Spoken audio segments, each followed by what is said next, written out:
Dr. Koh Poh Koon.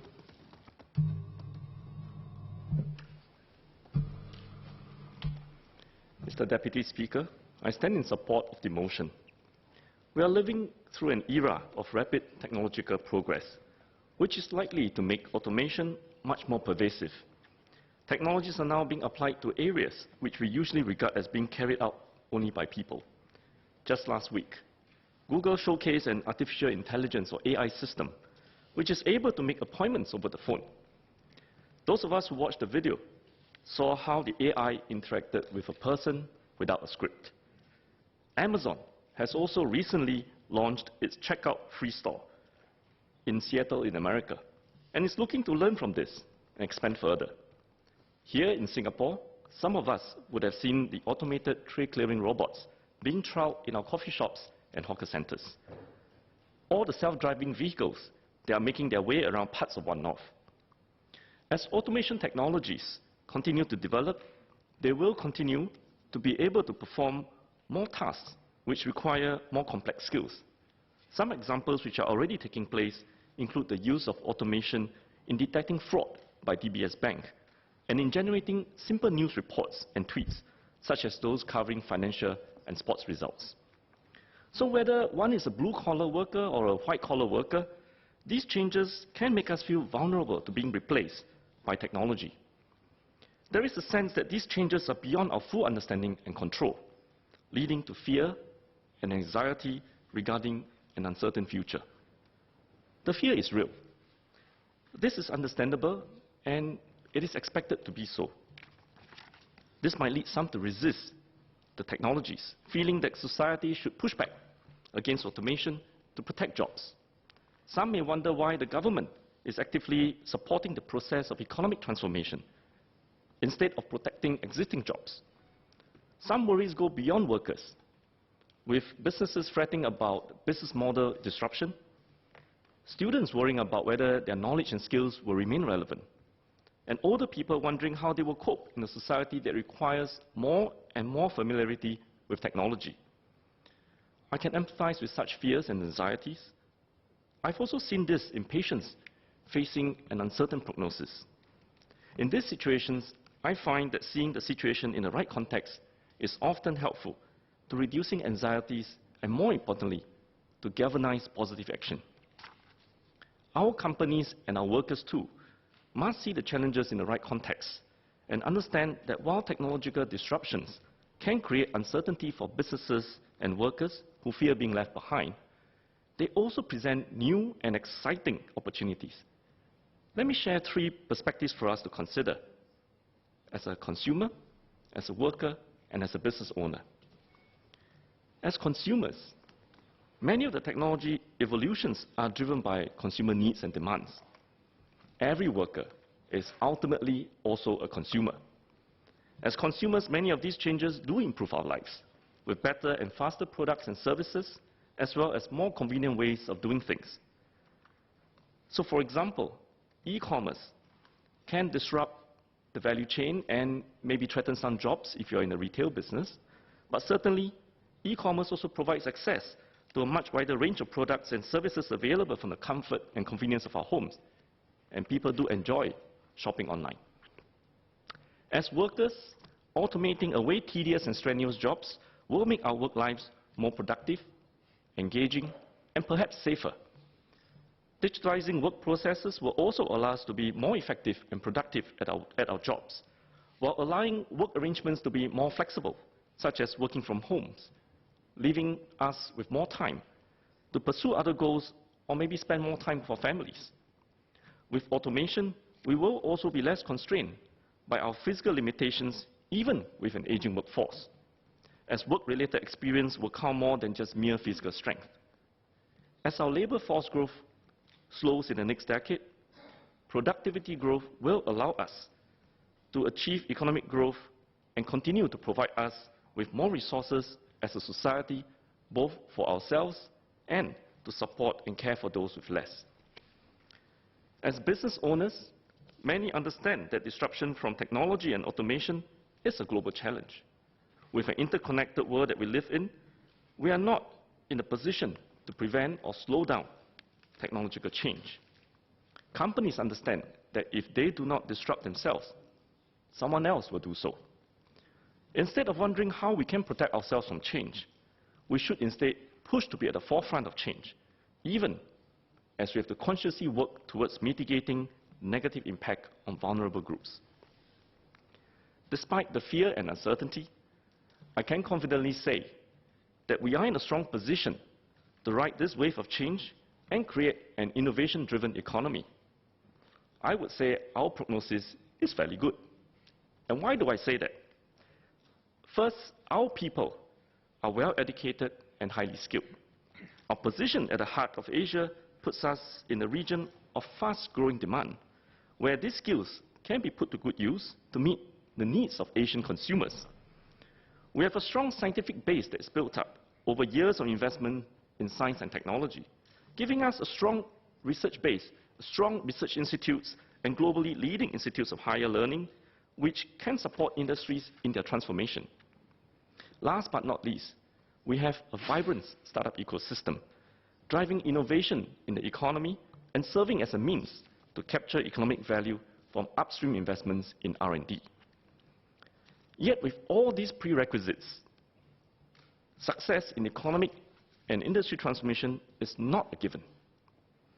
As Member Melvin Young shared earlier regarding his thoughts on ITM, we have much work to do together. And there are hurdles to a successful transformation. In my mind, the most difficult hurdle is one of mindset change. Let me explain this.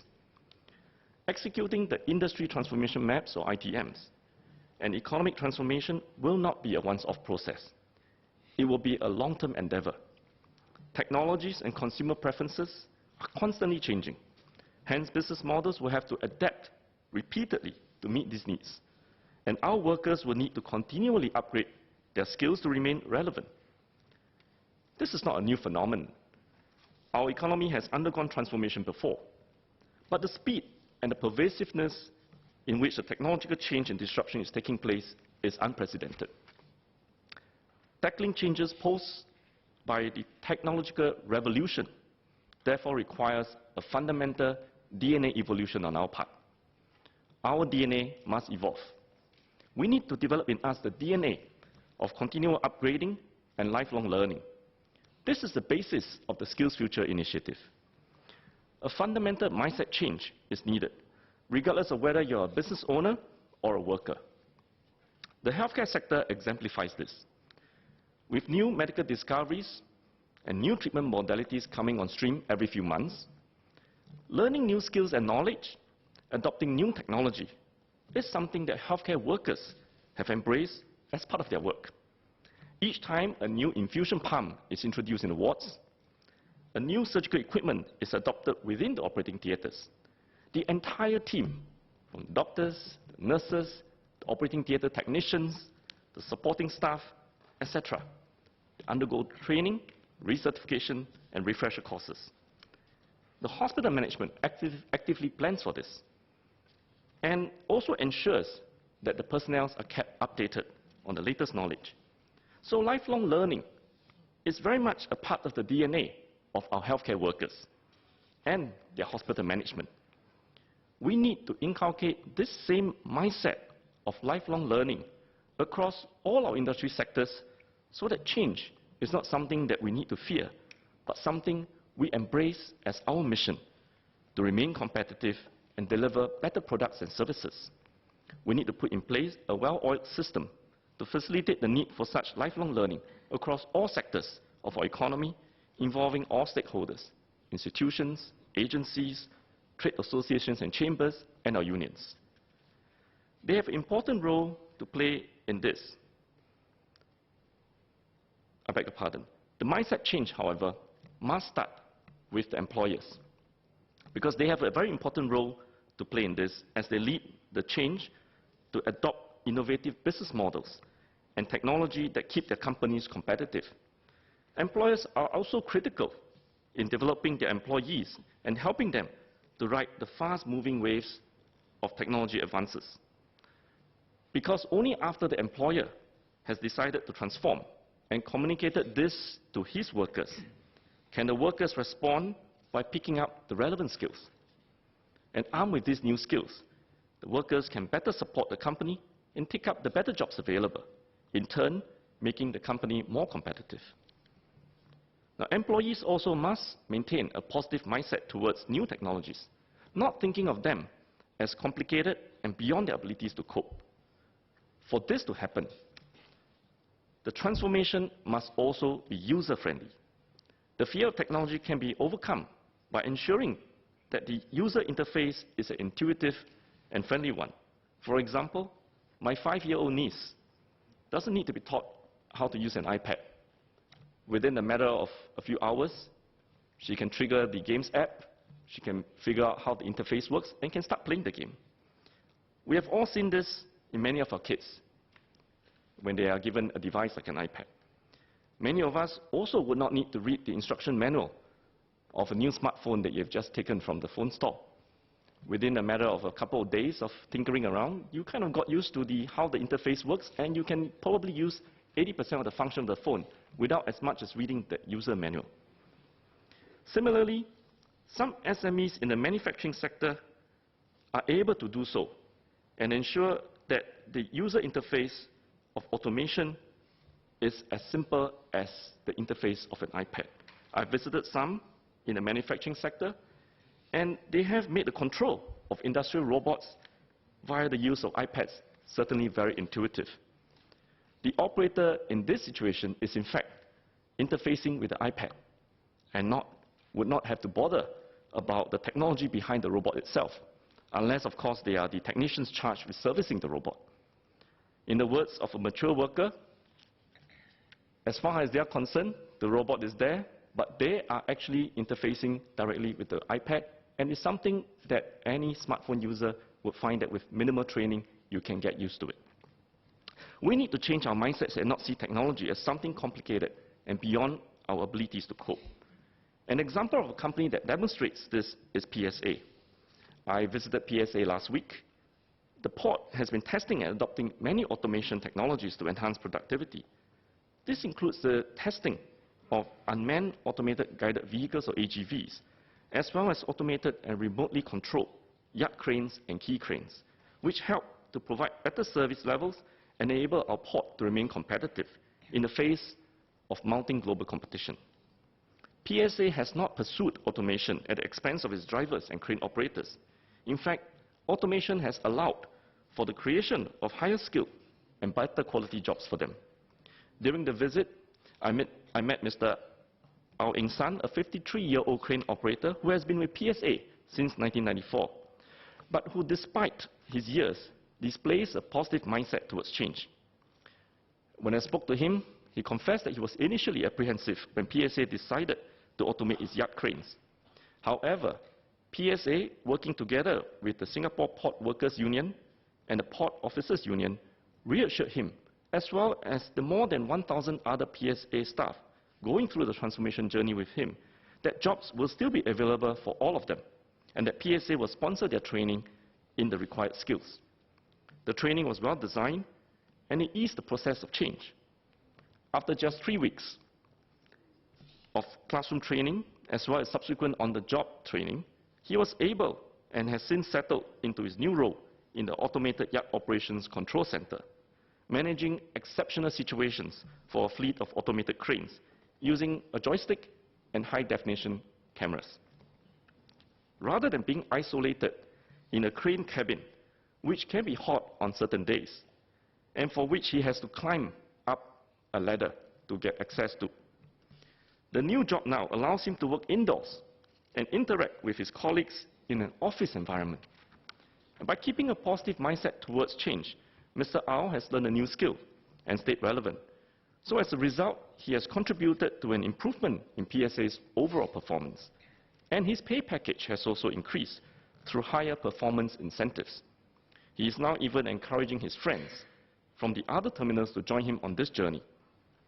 From a typical blue-collar job, his job is now technically an office job that is less physically demanding, much safer, and certainly much more fulfilling. With the expansion to Tuas Megaport, I'm sure many more exciting jobs will become available. It is not only the big companies that are capable of transformation. Let me cite the example of a homegrown halal bakery, Swee Heng. This SME, Swee Heng, invested in a new 60,000 square foot factory that is semi-automated and houses state-of-the-art equipment, such as 2 tunnel ovens that make baking much more efficient. The new factory has enabled Swee Heng to triple its former daily production capacity, and it is now producing 30,000 cakes and 120,000 bread dough daily, while at the same time reducing the manpower required by an average of 50%. As a result, manpower can be redeployed to perform more intricate tasks, such as cake decorating. Swee Heng has also digitalized much of its manual processes and upskilled their older workers to become more tech-savvy. Its shopfront retail employees have moved from writing on paper and faxing orders to the HQ to placing orders directly through the tablets. This reduces order consolidation time by as much as 3 times, allowing the production site to have access to quicker and more accurate order information. Beyond mindset change, how can we better leverage on our strength to effect a successful transformation? Well, one of our key strengths, one of our key assets is a well-educated population. We need to better engage and co-create policies with our people to harness the power of an increasingly educated and better informed population towards the creation of better outcomes for everyone. Let me share an observation from my personal experience as a doctor, having witnessed a change in patients' dispositions over the years. I remember when I was a student, patients in those days tend to be very highly compliant, whatever the doctor says they would do. But they are much more dependent on their doctors to play a paternalistic role in looking after their health. At those days, we were often frustrated that patients were not able to comply with the treatment instructions in the regime. They either don't finish their antibiotics when they're supposed to, or they're not using the asthmatic inhalers as you instructed them. So oftentimes, disease are not very well controlled. They don't somehow feel like they want to be empowered. Over time, things change. Today, our patients are much more educated. They are better informed, and they do not necessarily take their doctor's orders so easily at face value. They ask their doctors many questions. Sometimes they come with a stack of papers printed from the internet. You get a test right on the spot. And they will only comply with the doctor's advice after the doctor has spent some time explaining his decisions. But once we are able to get the patients to understand the issues and empower them with the knowledge, more patients today are taking charge of their own health, and it is thus a much more satisfying partnership for our doctors to work with their patients towards achieving better health outcomes. Now, in making our ITMs work, we must continue to listen to our workers and our business owners to ensure that we build this partnership so that as the transformation progresses and the operating environment changes, our strategies and our tools must evolve in tandem to meet those new needs and new challenges. Government needs to be flexible and be prepared to make changes when necessary. We have to better communicate to our people the challenges and the limitations that we face so we can make the necessary trade-offs and partner our people so that we can remain as a competitive Team Singapore. The second strength we have is also our uniquely Singaporean secret sauce, our strong partnerships and tripartism. Sister Tanalakshmi shared that our governments work hand in hand with TACs, which represent businesses, and unions, which represent workers, crystallizing the essence of our tripartism. This is something that sets us apart from many other countries which face the same challenges we do in economic transformation, but without that secret sauce that we have. Each ITM is an integrated plan, bringing the tripartite partners together to drive change for its particular sector. But the ITMs are only of value if it can be executed and executed well. Tripartism is the soul of the ITMs. It brings the ITM to life. While the ITMs have as their starting points the transformation of enterprises, we must not forget that the ultimate aim is to ensure that our workers are equipped with the right skills and the knowledge to benefit from the fruits of this transformation and innovation. The tripartite partnerships involved in each ITM are therefore crucial to bring together this integrated perspective. Just as important, we also need to continually reinforce our society's capabilities to support its more vulnerable members. And we heard earlier the resolve of this government to ensure that inequality does not set in, that we take care of our vulnerables. We need impactful initiatives like the Adapt and Grow program, in which the government provides support for our workers to learn and upgrade their skills throughout their lives, with particular attention to helping displaced workers learn new skills and utilize them in better jobs. These are concrete ways in which we can ensure that Singaporeans are not left behind in the midst of economic progress and keep inequality at bay. As Mr. Thomas Chua mentioned yesterday, we need to continue to empower the TACs, the trade associations and chambers, to do more with the employers to help businesses better understand the transformation journey they can undertake in their own sectors and support them in taking the first steps. We need to find more ways in which the unions can participate in the training and reskilling of our workforce to catalyze the mindset change I spoke about.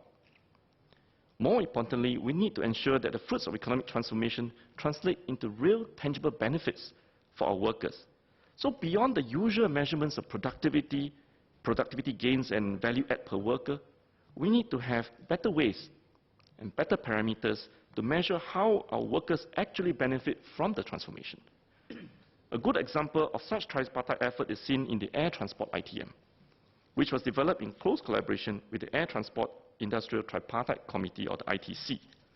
The Air Transport ITC was set up in 2015 and comprises top management from the Civil Aviation Authority of Singapore, the CAAS, and relevant government agencies, Changi Airport Group, NTUC, the airlines, and the ground handling agents, which together account for over 85% of total employment in this entire sector. Meeting every quarter, the ITC aims to shape and drive manpower and productivity initiatives for the sector through tripartite collaboration. Notably, the ITC has a workforce transformation group through which it regularly updates members, such as NTUC and the union, on the progress of industry transformation and workforce issues in the sector. The inputs obtained through the ITC's channels on government initiatives and ground sentiments have proven valuable in helping our agencies to further refine their schemes and programs. In my concurrent appointment as SMAS of MTI and Deputy Sec-Gen of the NTUC, I hope to be able to further bridge the gap between government agencies and the labour movement, particularly in the implementation of our ITMs. Now, throughout all this, government must remain nimble and be prepared to change our approach when needed. Even within the ITMs, where necessary, we have taken a tailored approach in the formulation and implementation of our ITMs, as each industry segment has a different makeup and faces different challenges. This is a reflection of what Mr. Teo Ser Luck pointed out yesterday, that even within each industry, different approaches will need to be taken for different groups of enterprises. We will continue to review and adapt our ITMs to meet the needs of each industry, even as these needs change over time. To illustrate, for enterprises in more innovation-intensive industries, for example, in manufacturing sectors, the capabilities that the enterprise needs to develop can be highly enterprise-specific. In such cases, we support companies to develop company-specific operation technology roadmaps, or OTRs, to map out how they can use technologies to meet their needs. They can subsequently be supported through schemes like the Capability Development Grant, or CDGs, to take up these technologies. And in the OTR, we also work with them to see how best they can level up the skills of their workers to manage the technologies that they are bringing in. On the other hand, for sectors like logistics and air and sea transport, the technologies required are much more similar across different enterprises. And in such cases, we adopt a more broad-based approach which allows many firms to benefit very early on. We do this in two ways. First, based on our engagement of firms in the industry, we pre-scope and pre-approve technology solutions which meet the firm's problem statements. These pre-scope solutions are specific to the needs of each industry and can be supported through the Productivity Solutions Grant, or the PSG, available online on the Business Grants portal.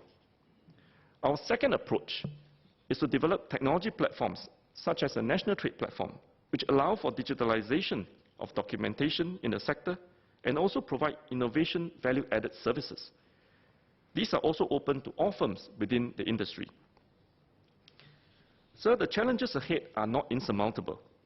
All things considered, Singapore has all the ingredients for success. Globally, everyone is facing the same set of challenges as a result of a rapidly changing environment. But Singapore is well placed, with distinct advantages to embrace innovation-driven economic growth, both for our enterprises and our people. The government is prepared to support our enterprises and people in their transformation journeys. Everyone has a role to play as we move into the innovation-driven economy of the future. And everyone can participate in it, whether as a worker submitting an innovative idea to improve work processes, as a student through school projects, or as a first-time entrepreneur starting up your own business, or even a retiree who has a good idea. The key is being open in our thinking and being prepared to make the necessary changes. Businesses must lead change as they bring together and organize their resources in new ways, while our people have a responsibility to upgrade their skills and develop new ideas and take risks to make change happen. If we can hunker down and band together, our enterprises and our people will emerge all the better for it. Singapore is not defined by the progress and accolades it has achieved, but by our constant striving to do better. Our story has always been about the future that we create through our collective efforts. With that, sir, I stand in support of the motion.